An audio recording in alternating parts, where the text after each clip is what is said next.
So if I was to ask you what the strongest jutsu in Naruto is, what would your answer be?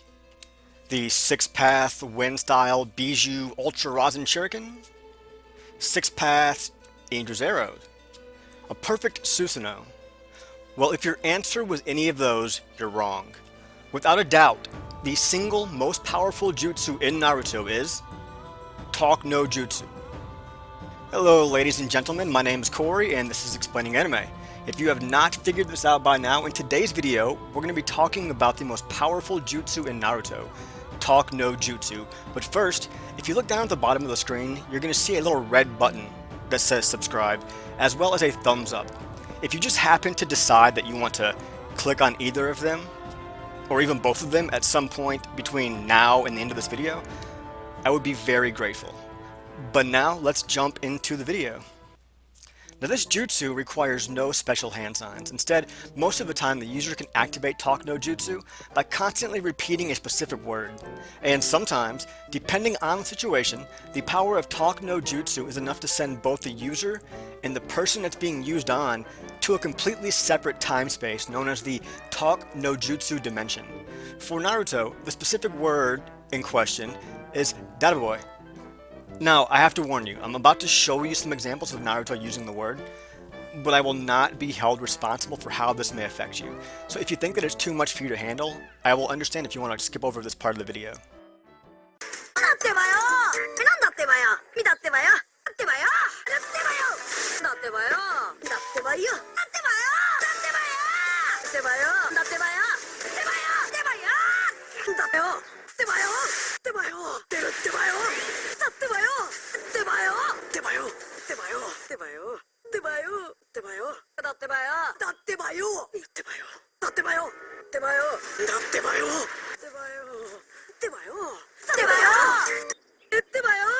Alright, so now we know that some individuals have a natural resistance to it, and both the ability to use it and the resistance to it can be passed down through the generations, especially if a person is one of the reincarnations of the children of the Sage of Six Paths. Both Hashirama and Naruto are reincarnations of Ashura, and they are both masters of the jutsu, and both Madara and Sasuke, who are reincarnations of Indra, do have a resistance to Talk-no-jutsu. Now, as Naruto is the most skilled character able to use this jutsu, let's take a look at some of the people that he's used it on.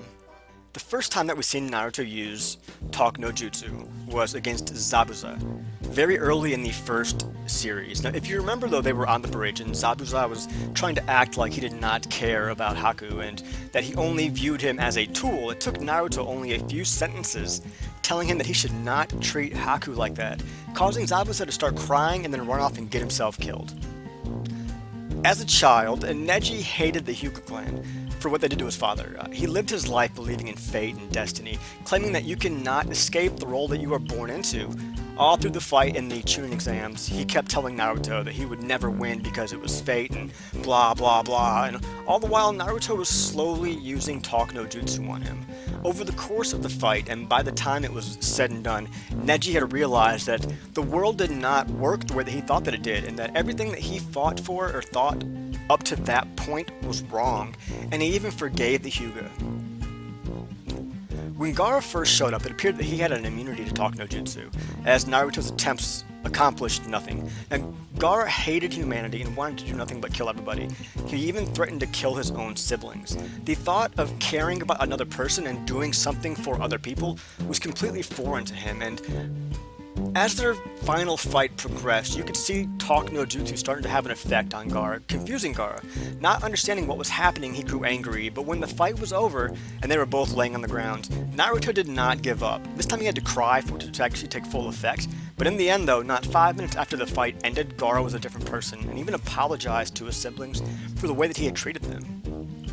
Now against Tsunade, Naruto manages to create a new variant of Talk-no-jutsu, and this is called the Remind Me of My Loved Ones no Jutsu. By simply claiming, to be Hokage, that is my dream, and it doesn't seem like he did it on purpose though. It's something that he could not control, kind of similar to Goku's Ultra Instinct, but in the end, Tsunade stopped all the shaking, regained her nerve, and she almost died to protect Naruto, and in the end she even agreed to become the 5th Hokage. Now, without a doubt, the most important time that Naruto ever used Talk-no-jutsu was when he used it against Nagato. Now, this version was especially powerful as it was used in conjunction with the Senjutsu. The Talk-no-jutsu, the new one, the new variant, was called Sage Art Talk-no-jutsu, and another new one called Sage Art Flashback no Jutsu. This new variant was strong enough that it made the pure evil, baby-killing, noob-making Nagato turn into a sissy Naruto fanboy and kill himself to revive all the people that were killed in the Leaf Village when he attacked.